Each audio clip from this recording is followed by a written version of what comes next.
Good morning, everyone, and welcome to today's TU-Automotive webcast. Our topic for this webinar is Smartphones, Dangerous Distraction or Driver Safety Companion, and is sponsored by Smith Micro Software. I'm Steve Bell, Principal Analyst with Ward Intelligence and TU-Automotive, and I'm going to be your moderator for today. To begin, let me explain how you can participate in today's presentation. First of all, if you have any technical difficulties during today's session, simply hit F5 to refresh your webcast console. And if you need assistance solving any common issues, please click on the yellow help icon below the slides. Additionally, we welcome your questions during today's event. We will answer as many questions as possible during the live Q&A session that will follow the main presentation. But please feel free to send in your questions at any time. To do so, simply type in your question into the question window on the side of your screen and hit the submit button. I'm joined today by Eytan Urbas, who is the Vice President and Corporate Strategy for Smith Micro Software, Inc. Welcome, Eytan. Eytan joined Smith Micro Software in April 2021 as part of the company's acquisition of Avast Software's family safety mobile business. At Avast, Eytan served as Vice President of Business Development and directed the global portfolio of strategic partnerships focusing on family, safety, 5G, and IoT security. Prior to Avast, Eytan was on the executive management team at Mailshell and a provider of internet security solutions for OEM markets, where he oversaw ISV and strategic alliances, go-to-market strategy, and international expansion. Eytan holds a bachelor's degree from Johns Hopkins University in Baltimore, Maryland. Today's agenda is packed with rich information, a lot of research and survey data that's been collected. I will give a brief introduction around the subject, and we will have a couple of poll questions during the presentation and aim to have around about 15 minutes for questions at the end, so please do submit your questions in the Q&A box. The Smith Micro presentation will lay out the survey results and some of the lessons learned and potential solutions. So, what constitutes distracted driving? According to the National Highway Traffic Safety Administration, safe driving requires three activities in sync: the eyes on the road, hands on the wheel, and mind on the task. If one piece of this is out of sync, then essentially you have the impaired ability to drive. Now, obviously, the context of driving has evolved significantly over the time that the vehicles have been on the road. Certainly in the late 50s and early 60s, and particularly in the US, it was open roads, simple controls, and maybe a radio to keep you company. Currently, the complex distractions of the modern vehicle, where you have infotainment, navigation, multiple screens, tracking information, and cellular calls, as well as increased safety capabilities with ADAS sensors, controlling braking, and e-commerce coming into the vehicle, and multi-controls, along with increased congestion, is resulting in a very complex environment. And certainly a complex environment for experienced drivers, but certainly far more so for teenagers. The reality that we know is that one thing has happened in the last decade, and that is the use of cell phones and smartphones has accelerated. And it's not just texting that's causing the distraction, taking photos, playing games, switching stations, glancing at incoming push notifications, interacting with maps. All of this has an impact. And certainly we tragically know that at least 36,000 Americans have died on the roads every year since the early 2000s. And despite the fact that fewer miles were driven last year, the fatality rate increased 7.2% to 38,680 deaths. This is the highest number since 2007. Most of us understand the risks associated with the smartphone, but nonetheless, 3,000 fatal accidents were attached to the fact that smartphones were used, and we can't seem to kick the habit. But worse still, teens are the vulnerable drivers, and the statistics show that. In 2018, there were 2,121 teenagers that died. Now, the results were coming in, and when you start to add them up and calculate it, you start to see that the calculated teen deaths by 2020 were 2,320, and that is despite the fact that fewer miles were driven. There are approximately 22 million teenagers. 25% of the 16-year-olds will get a license, and that increases up to nearly 70% by the time that they're 19. And what's worse is that nationwide, 30% of the deaths occur at this time during what's known as the 100 deadliest days, the period between Memorial Day and Labor Day. And, you know, the AAA identified that the 16 to 17-year-olds are 3 times more likely to be involved in a deadly crash than those that are 18 years or older. You know, 60% of the teenagers in car crashes were unrestrained as well. And one of the other aspects that I think is disturbing is that 90% of teens involved in fatal crashes were actually passengers and involved in the car as well. So it's not just smartphones, but there's a lot of distraction that's going on. Now, clearly, the automotive industry is looking at this and is looking and moving to try and include driver monitoring systems in real time to collect observable information and monitor that the eyes of the driver are on the road, but also more importantly, I think to monitor drowsiness as well.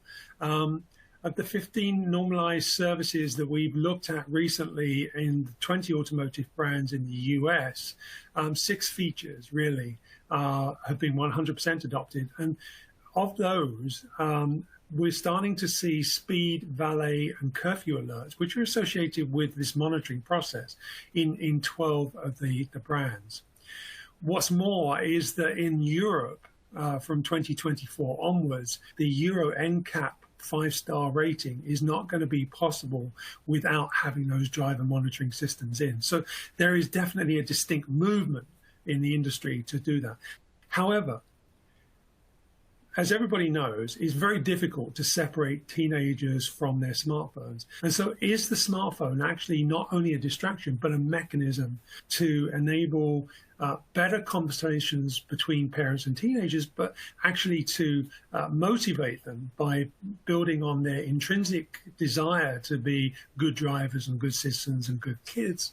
And so with that, what I'd like to do is to hand over to Eytan to talk about the results of the survey that they did and some of the lessons learned. So, Eytan?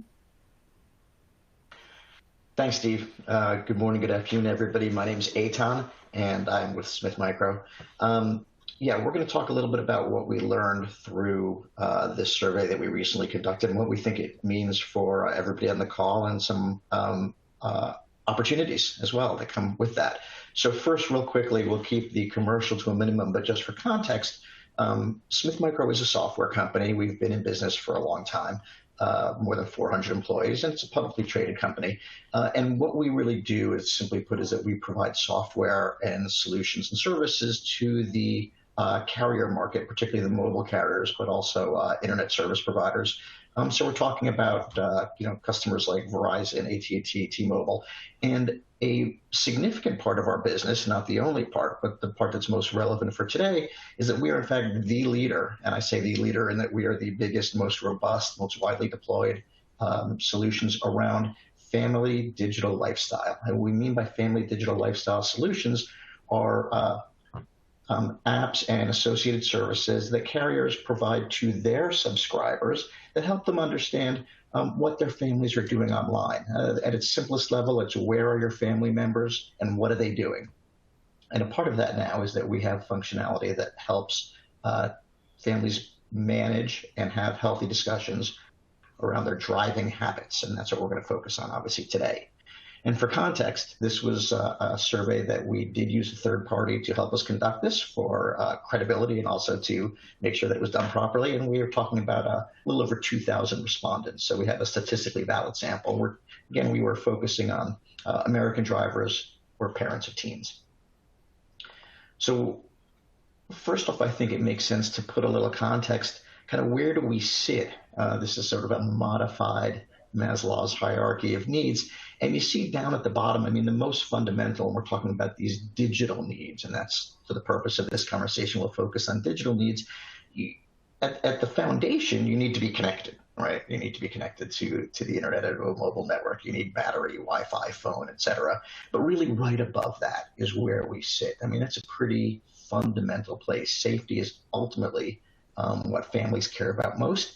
And then once families feel confident in their safety, then they can move up to things that are discretionary, optional, and even important, esteem, self-realization are certainly important things.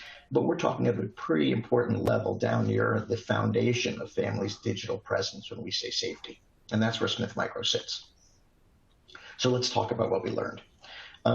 Some of these things are not very surprising. Some of them are a little more surprising. Let's kind of set the table and talk about that.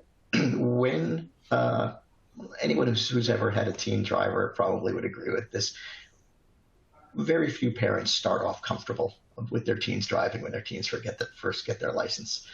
Really only about 1 in 5 say, I feel good. I think it's a natural part of maintaining the safety and protecting our kids. And about 2/3 of parents will acknowledge that when their kids first get their license, they may be responsible kids. They may be doing beautifully in their driving practice, but it's a little stressful. There's always stress when kids take the next step in life. People felt it probably when their kids first went to elementary school, but obviously the stakes are much higher for driving. So foundationally, again, we're talking about something that parents generally are worried about. And certainly, particularly when it comes to driving, the way to get better at it is to practice. And what's relevant right now about practice is that last year, what we saw is that during the height of the COVID lockdown, there was a lot less teen driving because there was a lot less places for kids to go. It varied by family, varied by geography, but all was that as the world is emerging somewhat from the pandemic and kids have a lot more freedom this summer, the frequency of kids driving is increasing. And parents say, hey, my kid will be driving more this summer. So yes, on one side, we know that we need our kids to practice in order for them to improve. On the other side, it's the driving that makes us a little nervous. And so this is an emotionally fraught summer for parents with teen drivers. And what do parents worry about? With new drivers, they worry about everything. Specifically, they told us. I mean, the top areas we have listed on the left there. I think it's important to note that really one of the things at the top is actually where are your kids located, okay? Because as kids get to be teenagers, we tend to worry generally when they're not driving a little less about their location perhaps, and we trust them. They get more freedom, they get more liberty.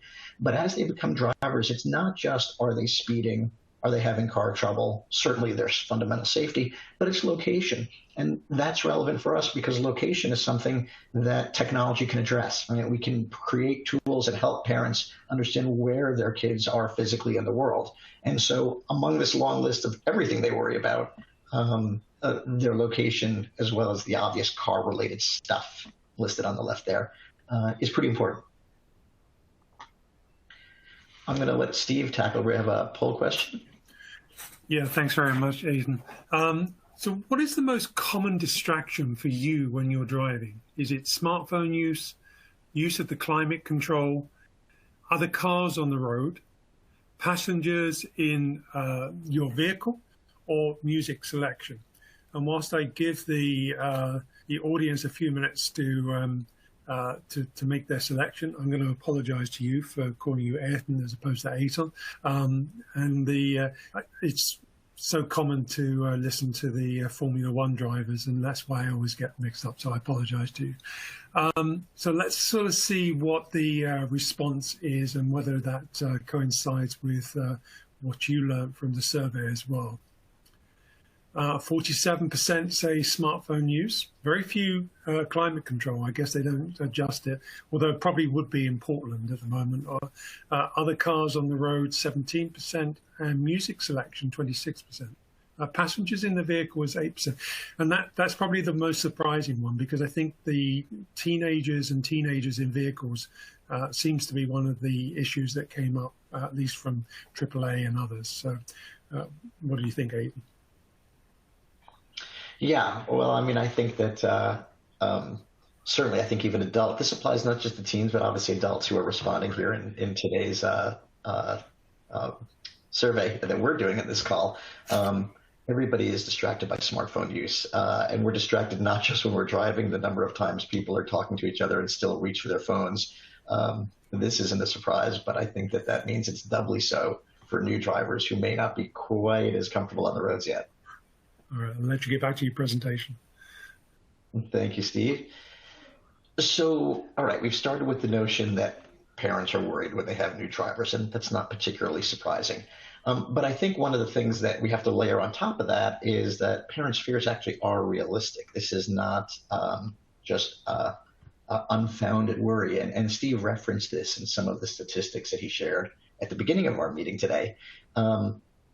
Nearly half of parents indicate that their teen driver has already been related in some distracted driver-related incident or an accident.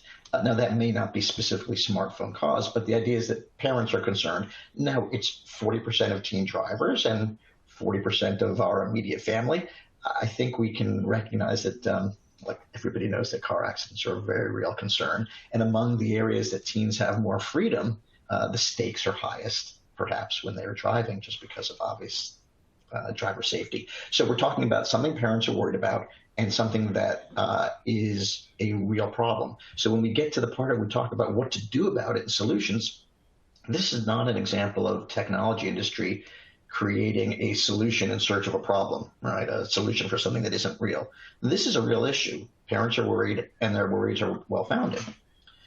There's an app for that. Okay, so more than half of parents say that they would be interested in an app that would monitor their teens' driving behaviors, including more than half of them indicate that they would like to employ technology in a way that would notify them if their kids were in an accident. Okay. Ultimately, there's sort of I think as we all are concerned about our kids driving, there is a piece to that fear and a piece to that concern is they're out there on the road right now and I don't know what's happening right now. What if something bad has already happened? Right. And so there are ways for technology to help address that. And I think that that's what we're trying to look for is, again, what are the real concerns? Which ones are verifiable? There are legit safety issues, and kids do have accidents, family members have accidents. And then how can we employ technology to do this in a way that is going to be beneficial for families overall? Now, there's a bit of an elephant in the room that I think we need to talk about, which is a little bit of, as referenced in the title of today's session. Smartphones, they're clearly something of a distraction. We saw that in our poll that we all participated in just a moment ago. And there's also an element where they can provide driver safety companion. Those two things can be in conflict, right? And so how do we make sure that the benefits are outweighing the risks? And do consumers, do the respondents in our survey, do people believe that that is possible? And we'll talk in a moment about how that's possible. But first, what is the consumer perception? 70% of parents, 69% of parents, they think that there is a role for technology to help their children learn safe driving habits. Now, the way most teenagers learn to drive is with their parents sitting next to them or a driving instructor sitting next to them, is we teach them directly. But as we know, once they get their licenses and they're out on their own, they don't have an adult coaching them, sitting beside them in the passenger seat all the time. And so there is a role that technology can provide. And 2/3 of parents acknowledge that they would worry less if there was a technological solution, which ultimately is going to be something associated with a smartphone.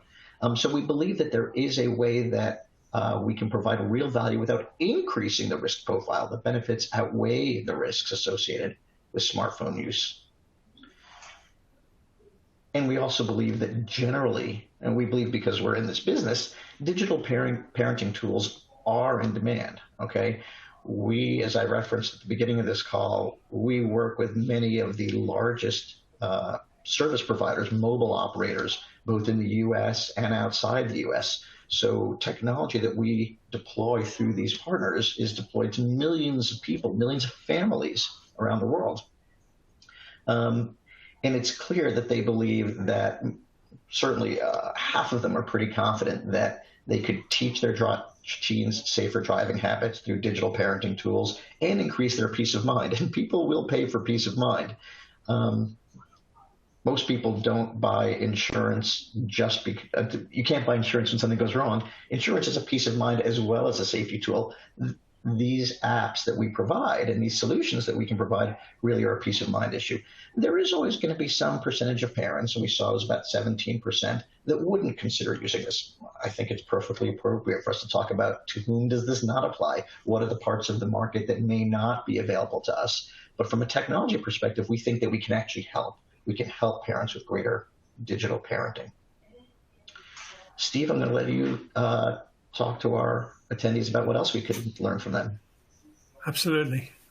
Does your company offer a driver safety monitoring solution currently? The answers are yes, we do. Not currently, but we plan to in the next year. Not currently, but it's in our long-term plans. And no, we don't have plans to at all. Eytan, you referenced the sort of use of this. This is taking data from smartphones that's being generated anyway, right? It's not. There's nothing added that needs to be put into the smartphones, right? Yeah. So that's a great question, Steve. Essentially, the way it works is there is technology within the phones. Essentially technology that location-based, accelerometer-based, they're built into phones, and then we put our software onto the phone. The user puts the software. We don't put it on anybody's phone. A user installs software that then allows us to use the existing hardware and software that comes on the phone, to your question, to extract the information that we need to provide the solution. So that means one doesn't need a different phone or a special phone. Your standard smartphone would work. I just wanted to clarify that point. Yeah, thank you. Okay. Let's see what everybody says. 45% say they do, 8% not currently but planning on it. It's in our long-term plan, 8% as well. And 37% said no, and we don't plan to. How does that stack up against your experience? Well, I think it's a couple of things jump out at me. One is that this is a fluid market, right? So 5-7 years ago, the yes, we do, which is 45% here, would have been very, very close to zero. And so we think these numbers are growing. And I guess you can partially see that by the additional 16.5%, the next two lines that say that they're planning to do that, which would essentially get us to 60% of the market. What's interesting is that there's 37% of the folks who are joining today have no plans to, yet obviously this discussion is somehow interesting and relevant for them as they try to understand consumer behavior or also understand what other companies are doing in the marketplace. But I think that we're seeing these numbers grow every year, and I fully expect if you take just the 45% plus the next 16% we see below, it's not surprising that within the next year or two, we're going to be well over half the marketplace will be involved in this. I believe so too. Imagine. Okay, let's keep going. So we've now set the table where we said there is a problem, right? Parents are concerned about their kids driving. Kids are driving more this year than they may have even been a year ago. Parents' fears are well-founded. Unfortunately, there is real danger, there is real risk, and the parents are open to technology solutions to address this. So how open, and how do we quantify that? Well, we asked people, would you pay for this? I mean, is this something that you would use for your family only if it were free, or is there value? And what we found is not only that nearly all of the parents who said they were interested in this kind of an app, and we talked about what percentage that was a slide or two back, but they'd be willing to pay for it, okay? And 2/3 of the parents said that they would pay $15 a month or more, and more than a third say they would pay $20 a month or more. We reference it as the Netflix value. That's how much people spend on their Netflix for their family, and we're talking about real value. If you think of most of the mobile apps that people pay for at all, and most of them are free, those are just a couple bucks a month. What we're seeing is that consumers perceive real value. And I think, so why is that? I'd say our thesis gets back to the earlier slide where we talked about that Maslow hierarchy of digital needs. Obviously, it was a modified hierarchy, where we talked about how foundational safety really is. Because safety is so important, how much would most of us pay if we could increase the safety of our family? I think that that's a lot higher than we might pay for just something that's a game or a tool. So let's dig deeper into that a little bit. Now that we've said there is a problem, parents are concerned, the concerns are real, they would use technology and they would pay for it. To us, that's a business, right? That's the business that we're in. And when we work with companies, primarily with, as I mentioned, service providers, and these are big companies frequently with literally many millions of monthly paying subscribers, well, why do they care, right? Why is this something for them to tackle? First of all, I think that for any brand that is selling to the consumer market, it makes sense to become a trusted advocate for family safety and digital wellness. You look at packaged goods industries and the way they promote their products, the connection, not just to here is a product and what does it do, but how does this relate to how parents and adults manage their families, providing safety, security, quality for families. These are not challenging marketing concepts, right? Most people would agree that that makes sense. If you're selling to families, being a trusted advocate helps. And solutions like driving safety, because it is so foundational from our pyramid, that's a great spot to be in the value chain. And because we know that people pay for these, as we just saw on the previous slide, frankly, it's a pretty good way to increase the amount that subscribers will pay every month for value-added services, right? As we know, there are some services that we think are fundamental that consumers expect from their service provider. Connectivity, right? You have to be connected. You're already paying for that. You don't want to pay more for good connectivity. But by saying something like that really directly relates to safety and the safety of one's family, the safety of one's kids, there's value that can be extracted from there. Another thing that's interesting is this provides a great way to learn more about your customers, not just through surveys that we've done, but we have ways within our solutions that consumers, with their permission and within their opt-in, allow us to understand more about their driving habits and how they use these products, which allows us to serve them better. Okay, there really is something that is, we provide these services on a mass level, but every family is unique and every family's needs and priorities and usage is unique. And to be able to better connect with your users is pretty important. And the last is just really, the more engaged your customers are, the more loyal they'll be, right? If you provide something that provides real value. And for example, with the carrier market, a lot of times it can be a challenge for some of the carriers to get real customer loyalty and engagement, real stickiness, right? Those are often competing on the quality of your network and price, right? Price of your plan, but something that provides real value that speaks to safety, gets into, improves customer loyalty, improves customer stickiness. So let me touch on a little bit about what we do. And I don't want this to be as much a commercial. There's obviously some part that's implicit in that, but I want to talk about how we tackle that. And I think there's some questions in the chat that we'll get to as well around how do we actually take all of this data and provide something that's really valued and really, how do we do it, right? How do we get there? So our solution, which I referenced, which is called SAFEPATH, SAFEPATH has a module that provides for driver behavior monitoring.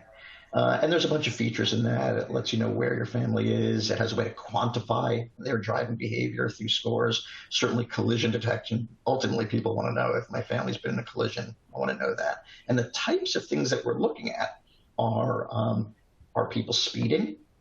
Are they using their phone while driving? If we see that the phone is active while the person is driving, that suggests distraction. We're able the product has an ability for the person to indicate if they are a driver or a passenger. I think we all use our phones when we're passengers, and that's not necessarily risky behavior. But is a driver using the phone while they're also driving?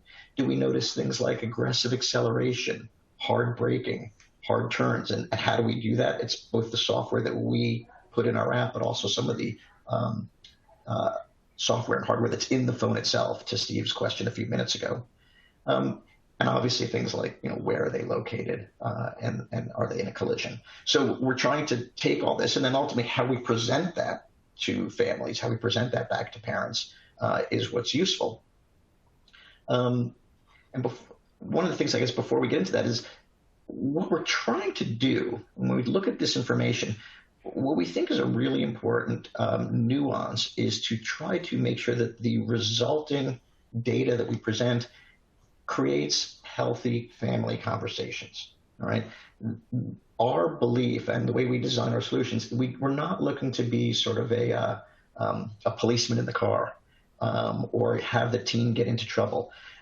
Ultimately, what we all want, and we talked about this earlier in the survey, is for our kids to learn healthy, safe driving habits. And the way to do that when we're not with them in the car is to create tools that will let us have healthy dinner table conversations.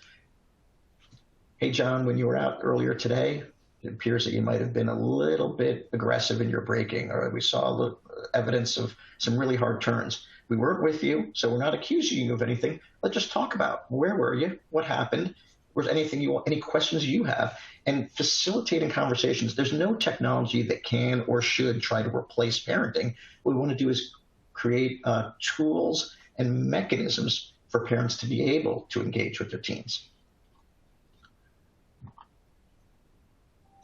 The way we do this then is, so we've created this software, and then we work with our partners in order to really allow them to present this as their own solution.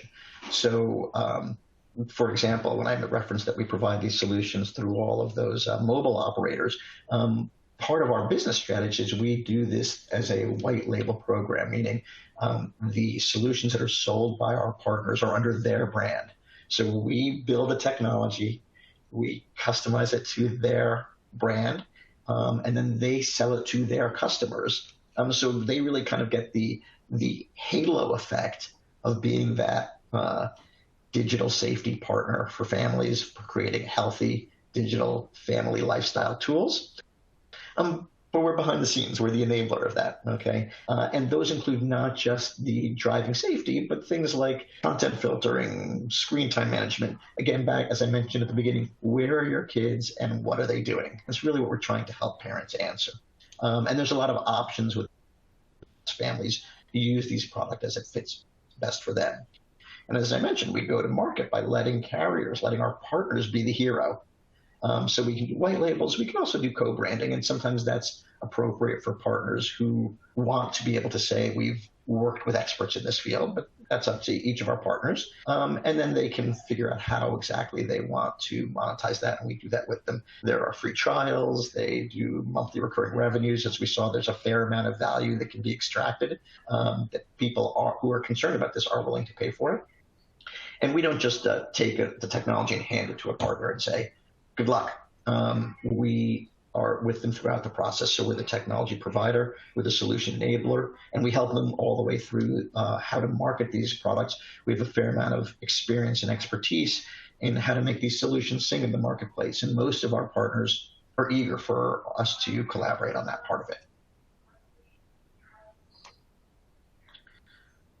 So I think that, let me try and put a bow on it.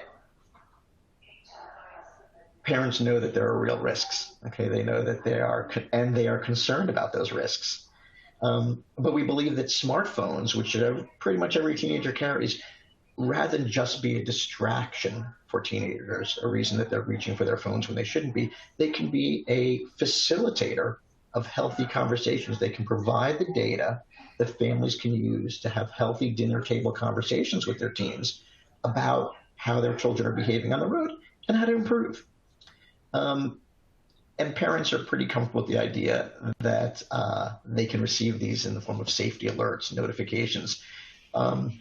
If something bad happens, they want to know about it. And again, all of these solutions are things that each individual parent or subscriber chooses, right? In no case are any of our partners forcing these on their subscribers. This is something that parents are, we all call it opting in, but essentially they're selecting, saying, hey, I want to participate in this. And we're able to do this ultimately in a we call it a turnkey way.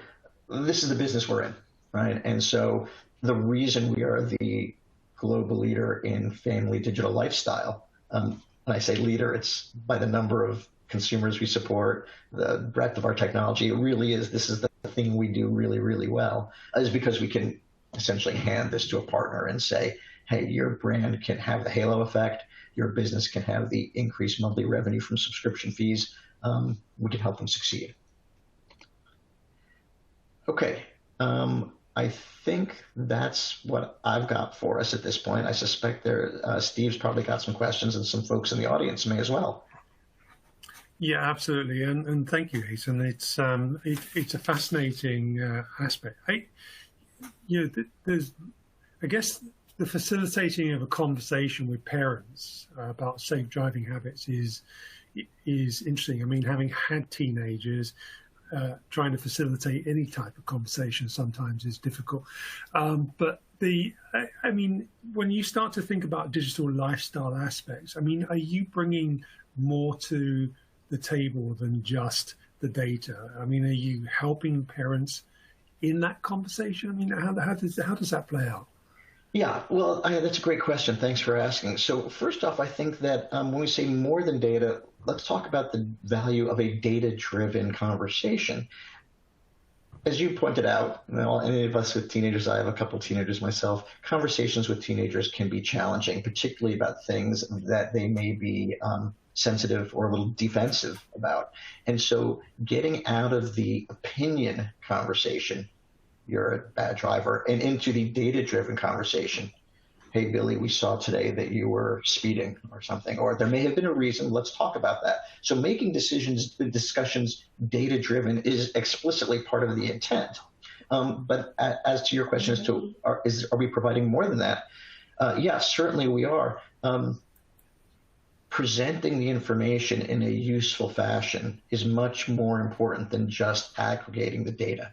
And so that's something that we continually focus on, not just because we have a really excellent product team that designs these products, but we also are able, again, with users' permission, to understand how they use these solutions. How do people navigate through an app on their phones when the parents are looking through it to understand what's useful to them? Not just about driving, but about all the other family digital lifestyle functionality we provide. Where are your kids and what are they doing? Or we were able to recognize things that are out of the ordinary. If every day your child is at the same location, which is a school, Monday through Friday, 8 till 3, and then today they're at noon in a car speeding 40 miles away from that school, that's probably something that parent wants to know. So taking data and then turning it from dumb data to useful data, I guess is a way to think about it. Making it useful so that it facilitates those conversations is really critical to how we do what we do. So I'm curious, and from my own perspective, obviously changing behaviors or training is a key part in those early stages. To what extent are you looking at using that data for gamification processes that engage the younger consumer? Maybe one, they're not driving, but making it sort of and building on their intrinsic desire to be a winner and a good driver. Yeah, also an excellent question. So I think there's a couple ways that we're doing that. First off, I think one of the underlying premises under which we operate is that most of our kids, they're good people. We have mostly decent, trusting relationships with our kids, and so they want to do well. And particularly when they want privileges like driving or more independence, most teens are willing to cooperate to some degree with their parents. And so what we want to do is create solutions both through gamification, and I'll talk about how we do that in a moment, as well as through good conversation, where teens can feel like winners in their relationship with their parents, like they're really making progress together. And so part of what we want to do is we really want to make sure at all times that these solutions let kids feel empowered and engaged. It's very important. Where we find is where if solutions, this is not necessarily ours, but we see them in the marketplace, we're all aware of these. If you impose too strictly on kids through technology, a lot of our teens are better at using their smartphones than their parents are. They can do what we call tampering. They can effectively find ways to circumvent technology, right? And so we don't want to do that. The way not to do that is to make them feel engaged and empowered and essentially included in this conversation. And then specifically to the gamification part of it, quantifying things into scores, right? They can actually be able to say, hey, every week my driving score improved. That's the kind of thing that parents can do with kids to say, look, for every week that your scores are improving, that the gamification set shows that we're having healthy, successful conversations that indicate progress, more opportunity. You can have the keys more often. There's ways that parents can turn that into a win-win. And I hope that answers your question a bit. Yeah, no, it does. And I think it's as I said at the outset, I mean, trying to separate teens from their phones is difficult. So therefore, playing to the strength of the phone, which is obviously gamification, is key. There is a question in terms of sort of, isn't it better to have a car that's safer than to sort of, use a smartphone and the apps? I mean, shouldn't parents be buying cars that are perfectly safe? My own view is that if most parents were able to buy a brand new car for their kids, they maybe would, but others would probably sort of say they're going to get crashed and smashed anyway, so why would I? So I mean, I think there's an issue of sort of the ability, the capabilities of vehicles, and this touches on another question, which is, do you require access to any of the sensors on the vehicles? Or is this purely a standalone aspect to the phone itself? Yeah, also excellent question. So let me start with the second part. Do we require any of the essentially hardware in the vehicle? The answer is no, we don't.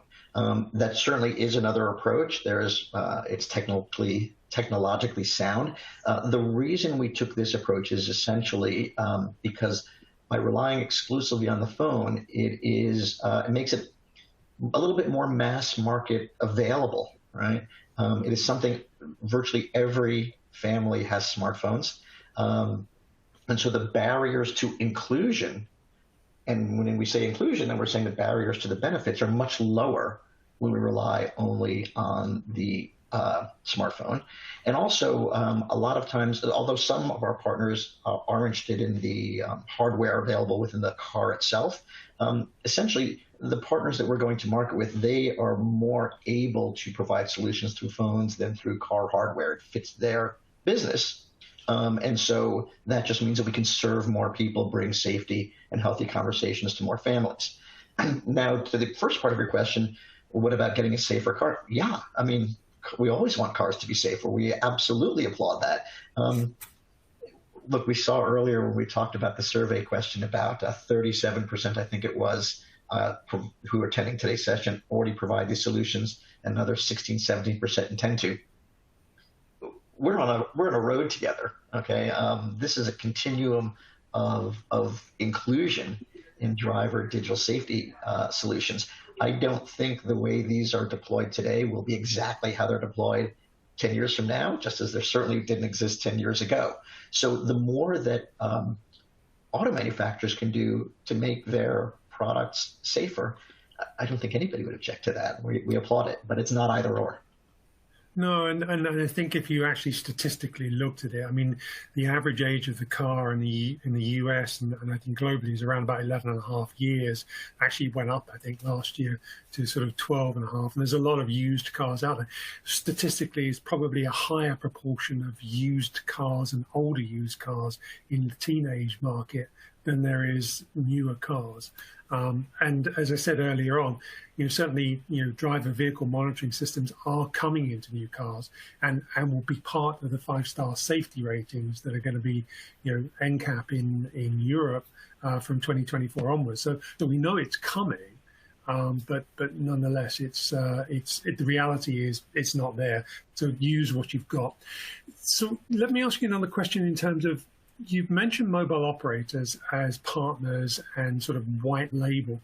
Do you have other partners in your ecosystem beyond mobile operators that participate with you and serve this up as a white label? Yeah, so today our solution is focused, just because who we're working with at the moment is mobile operators, but we are expanding our business, and this kind of research and this kind of chance to share ideas with other folks in the marketplace is part of our efforts to bring these kinds of healthy solutions to other parts of the marketplace. We see that there are similar solutions, in fact, provided by insurance companies, which is a very logical, very sensible place for those brands. One of the things that we've seen, and I'm certainly not disparaging that at all, sometimes people have expressed concern that their insurance company, the balance between trying to help them versus trying to police them or change their rates based on their behavior. I'm not suggesting that that's what insurance companies are doing. I think insurance companies are doing this for all the right reasons to increase driver safety. But I think there's a lot of places in the value chain, and that's just an example where what we need to do is kind of meet people where they're at, to use a phrase. If people are open to using these technologies through their insurance provider, great, they should do it. If people are most comfortable doing that as something that just appears on their monthly mobile phone bill so they don't have to think about it, which is how we operate, great, let's do that.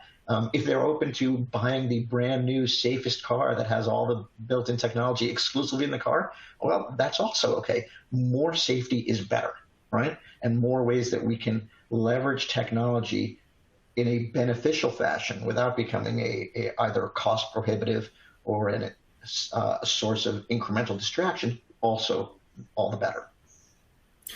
So, I mean, the way the insurance industry works is that they use a lot of background data to define your rating for an insurance perspective.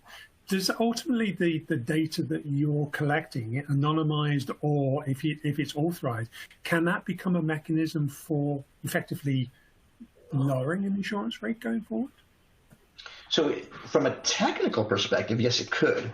From a practical perspective, we're not doing that at this point. So right now, particularly when we sell through our technologies through mobile operators, most of the operators essentially have business practices and data privacy that prevents them from and we treat this as this is their data. We're facilitating it, but it's their data. And for any of our partners, essentially this becomes your data. So typically they don't want to be in that business of selling their users' driving behavior. But from a technical perspective, again, as long as there is consent from users, they're clear on what they're doing, they're choosing to do this, opting into doing it, there certainly is no reason why not to do it from that perspective. It's a business decision. And yes, it's certainly available based on the technology we deploy today. So you addressed the issue that you can tell whether somebody is driving. So if your teenager is in a vehicle and it's being driven as opposed to them driving, how does that work? Yeah, and that's an area that I think there's room for improvement. So today, in our current version of our product, we allow the user to tell us. Right? So we say, are you driving or are you a passenger? Can a teen choose to lie about that? Well, of course they could. But I have 2 teen drivers. If I get data that says that all of this hard braking happened and they've indicated they were a passenger, not a driver, yeah, but I know you had the car all afternoon. I mean, that's another healthy dinner table conversation. We need to trust each other in this, Billy, Johnny, whoever, which are not my kids' names. Additionally, we're working with some of our technology partners to improve the ability to actually determine that not exclusively based on user feedback. Another place where that can be done is there are some solutions in the marketplace that will combine the mobile phone app with hardware attached to the car itself. And they say that if this phone is in the same physical location as that hardware device, then that increases the probability that it is me in my car. Again, that is not 100% reliable, but it's another mechanism for trying to circumvent the inaccurate reporting. Ultimately, while we do know that teens sometimes have been known to take liberties, given that we're trying to facilitate healthy conversations and trusting relationships, we're comfortable that what we're doing today provides real value in terms of determining, watching what happens when a person is a self-reported driver versus passenger. But I'd also say that's really an area where I think technology overall is going to improve in the coming years, and so that we can nail that probably a little more definitively going forward. So I mean, obviously with sort of Android Auto and CarPlay, there's smartphones are connecting with head units much more. So I mean, I'm assuming that in some way that you can identify when that's happening anyway. Yeah. Moving to the next stage, though, I'm kind of curious, which is that one of the things that they identified earlier on was that push notifications and text messaging coming in, blocking those so that they're not distractions would also be an option. And is that something that you do, or is that something you're looking to do in the future? Yeah, no, it's a great question. So the technology absolutely exists today. We could do that, but we are choosing not to do that. What we can tell, so if you think about it from a teen driver, okay, we mentioned how we're able to recognize if the phone is being used, meaning they're touching the phone and using the phone. So we're not blocked. We choose today, and this is essentially a product strategy, a product management decision. We're not cutting off incoming notifications as much as we are trying to make sure the teen understands that your parents are going to know if you're using the phone when you're driving. They can see if the phone is engaged. But we're trying to not get into a place where it is too dogmatic in how we impose policies. That becomes a conversation for parents and teens. All right? And ultimately, what we really need is for the teens to learn, and for adults to learn, don't use your phone while you're driving. Now, it's certainly possible to block those notifications, and it is something that we continually think about. Maybe as the market moves and technology improves, it's something that we may introduce as options. But we also believe that part of empowering healthy conversations between parents and their teens means managing the cost benefit of some of those restrictions. So is the solution in the market already? So yeah, the solution is live and works today. This is relatively new business for us. We've been working on this for a couple of years. The first launch of it is actually this summer. In fact, this month, by the end of the month, with one of our partners. I won't steal their thunder. We'll let them issue their own press release. But it is a household name in the world of mobile phone use, of mobile access. And there's others that are following. This is something that we've been working on with our partners for some time. There is unequivocally demand in the market for the solution. So, I mean, I've got to ask the question that sort of says, as you aggregate the data and it's anonymized, in 12 months' time, you could theoretically do an analysis that says, is there a decline in terms of unsafe behaviors, right? Absolutely. Amongst that audience. I mean, and I'm assuming the provision of that data would be a reinforcement for parents to say, yeah, if this is actually going to work, then I should be doing it. Yeah, no, you're absolutely right. We will be able to track usage over time, again, in an anonymized, aggregated fashion. Certainly protecting digital privacy is also critically important. So it's important to make that distinction. But yeah, we can see how things change over time. And I think ultimately a lot of our partners will be able to see over time as well how families that try these solutions, do they stay with them?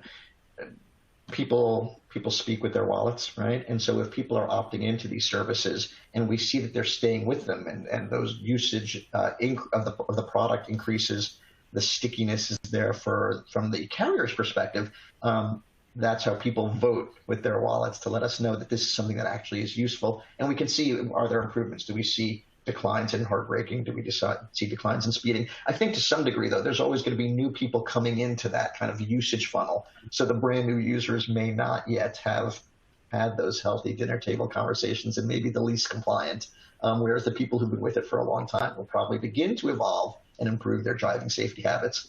We'll see together. And you've emphasized the safety a lot, and I think it's important. I mean, and knowing where your child is and knowing that they're safe.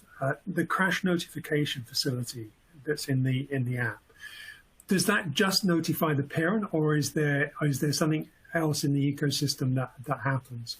Yeah, so good question. So there's a couple different kinds of crash notification.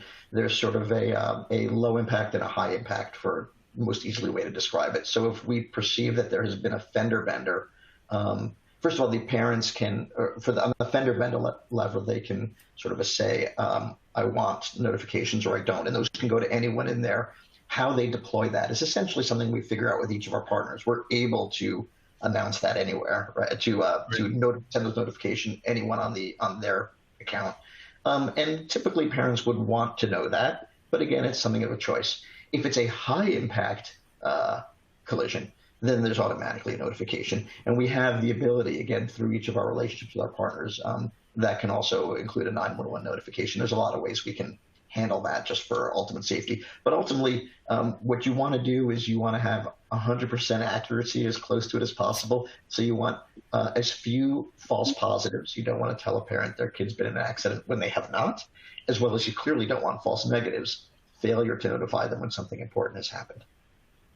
But do you link with emergency services, or is that something that's done by the parent? We're able to do that through our carrier partners, yeah. Okay, excellent. So we're getting towards the top of the hour. If there's any more questions from the audience, please submit them. I found this fascinating because I think at the end of the day, training at an early age, teenagers have proven that they can teach us in many ways in terms of how they adapt. And so I think even from the automotive industry perspective, seeing how teenagers evolve their driving skills is going to be a very effective lesson. So I think the data that you're providing, in fact, the data that's coming off of vehicles anyway, is going to sort of like help evolve not only the vehicle, but the driving skills as well. And I think that's going to be the most important element going forward. Yeah, I absolutely agree. I mean, we referenced this in a question a couple of moments ago. Like the auto industry is among the greatest industries at all in terms of technological innovation. I certainly think we'll see a lot of innovation coming from the auto manufacturers themselves. What we're doing, I think, works nicely hand in hand. It's certainly not a replacement for, it's a supplement to better, safer cars. Excellent. Well, thank you very much, Eytan. For the audience, there is resources in the resource area for you to download, including today's presentation. And we look forward to welcoming you to another webinar in the near future. But once again, Eytan Urbas and Smith Micro's software, thank you very much for the presentation, the discussion, which I found fascinating. And we look forward to working together again in the future. That sounds great. Thank you, Steve. And thanks to everybody who's joined today and given us some time out of their day. We appreciate your interest. And thanks for participating.